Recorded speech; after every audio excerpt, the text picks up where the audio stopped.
Hello, Internet. I guess this is a continuation of my Teen Titans Go to the Movies review. Hope you all enjoyed it. So the second movie I saw, well, today, was Mission Impossible Fallout. The sixth Mission Impossible movie. This series has been going on for 22 years. So, before we get to this new one, let's go through a little history. So the first Mission Impossible came out in 1996 with Tom Cruise. Although it wasn't loved by everybody, it was a huge financial success. So obviously, sequel time. Took 4 years for a sequel, Mission Impossible 2. This one had a pretty bad reaction, but it still made a lot of money. In fact, domestically, it's still the most successful Mission Impossible movie ever. Maybe Fallout will beat it. Who knows? But then after that, Tom Cruise was just busy making hit after hit after hit after hit after hit. I mean, he did Vanilla Sky, Minority Report, The Last Samurai, Collateral, War of the Worlds. He was doing great. And then the couch jumping incident happened on Oprah, and that kind of torpedoed his career. And of course, those Scientology comments didn't help his cause. So 6 years later, Mission Impossible 3 happened. Although this was better received than the last one, it was the least successful. So that's a problem. And it was looking like, oh, Mission Impossible looks like it's dead. It's game over. It's dead. But, well, wait. I forgot something. Oh, yeah. At this point, each Mission Impossible is directed by a different person. First one was Brian De Palma. Second one, John Woo. That might explain why the movie's so much different than the others. Third one was J.J. Abrams. So you know there was a lot of lens flares in that movie. Then the fourth one, you had Brad Bird. Yes, the same Brad Bird who did The Incredibles 2, Ratatouille.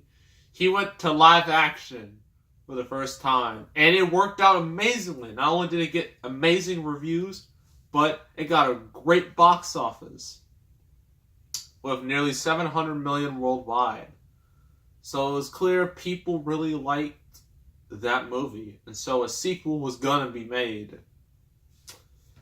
And so the next one was Mission Impossible 5, or Rogue Nation, if you will. Well, the last one was Ghost Protocol. This one was Rogue Nation. This one also got great reviews and great box office. And this one was directed by Christopher McQuarrie.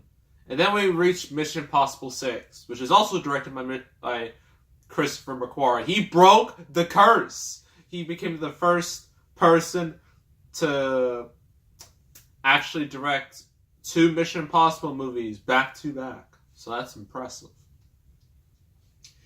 And this one takes place immediately after Rogue Nation. So if you haven't seen Rogue Nation, you're going to be very, very, very confused.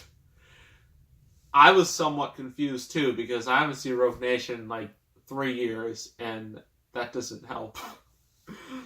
So, yeah, this one, you have Tom Cruise, Simon Pegg, Ving Rhames. I can never get his name right. I'm so sorry. Rebecca Ferguson. Henry Cavill. Yes, this is the movie that got a lot of attention because, if you don't know the story, is that when Justice League was doing reshoots, well, Henry Cavill was busy filming Mission Impossible 6. And he had to grow a mustache for his character. He was literally obligated to keep that mustache. It was like, no, you're not shaving that mustache. You're going to keep it. And so, of course, that led to Warner Brothers digitally removing his mustache, and that led to...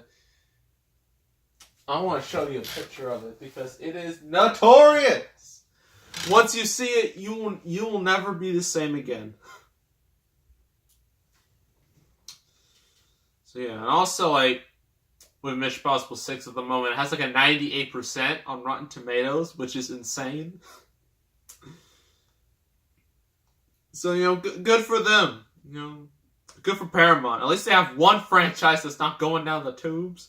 Because we all know what happened to Ghost in the Shell. Remember how much of a success that was? Ghost in the Shell, Baywatch, Transformers 5, all huge hits. They really weren't. They were all duds.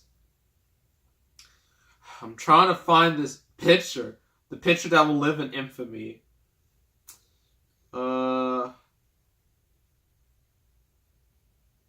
Superman. Mustache. Yes! Alright. Okay. Alright. Brace yourselves, everybody. Look at that perfection! Look at it. Look at it. That is the worst thing I've ever seen. That does not look like a normal mouth. That does not look right at all. Look at this. Yeah. Yeah. I want that ingrained in your skull because that is the image that will haunt Justice League and will haunt DC Comics and will haunt Warner Brothers for the rest of their lives. So yeah. Because of Mission Impossible 6, you get that picture. But turns out sometimes you gotta sacrifice one thing in order to make the other thing great. And Justice League had to get sacrificed in order for Mission Impossible 6 to happen. So I'm not mad about it. So the plot... Oh, crud. This plot's real complex. So after Rogue Nation was basically just a syndicate, a whole bunch of assassins. Well, not really assassins, but a whole bunch of people about to destroy the world. Ian and his team saved the day in their usual Mission Impossible way. That's the best description. So this is right after that. I believe the main villain from the last one, he's still around. And the whole plot is Ethan and his team have to get this plutonium. There are 3 of them. They have to get this plutonium because if you use that, it's going to be nuclear disaster. And so Angela Bassett, she brings along Henry Cavill from the CIA. She's just like, all right, he's going to come with you. That way, you do this right. And so, originally those two are like trying to get this plutonium. They're trying to get, names, answers. And I forgot. It's Jack Lane. That's the worst name. It's like this certain name that no one knows. No one knows who this is. But Tom Cruise pretends to be him. That way, he can infiltrate it. And then it's just a whole bunch of betrayal, twists, turns, incredible action, nice dialogue, everything you want out of a movie. Or at least an action movie. So yeah. Pros and cons time. Pros. Tom Cruise. Yes, he's older now. He's not as young as he once was. But he can still do his thing. He hasn't lost a step when it comes to Mission Impossible. He's still a great runner, I'll tell you that much. Because we all know Tom Cruise is famous for running. He's one of the best runners in all of Hollywood. That's a fact. And his whole team is back. They all have great chemistry with one another. And then we got Henry Cavill. I don't know if this is going to make him a big star, but it's definitely going to help him get more deals because he's great in this movie. And of course, despite all the mustache controversy, all the mustache memes around it, that mustache was a bit distracting because all it did was remind me of Justice League. But, he did great in his role. And the action is so good. There's no shaky cam, no garbage CGI, no portal from the sky, none of that trash. It's more or less realistic, and I do say more or less because there are some parts that are so unrealistic, you're just like, why? How? Yeah, but that's how action movies are these days. You have to have a couple things that are unrealistic. A lot of the fight scenes are really good. There's one like in the bathroom where it's just like a brutal fight. There's like blood and everything. It's great. And of course, like there's a helicopter fight between Tom Cruise and Henry Cavill, and it goes on and on and on. You're just like, oh my gosh, what's gonna happen? It was legit exciting. And yeah.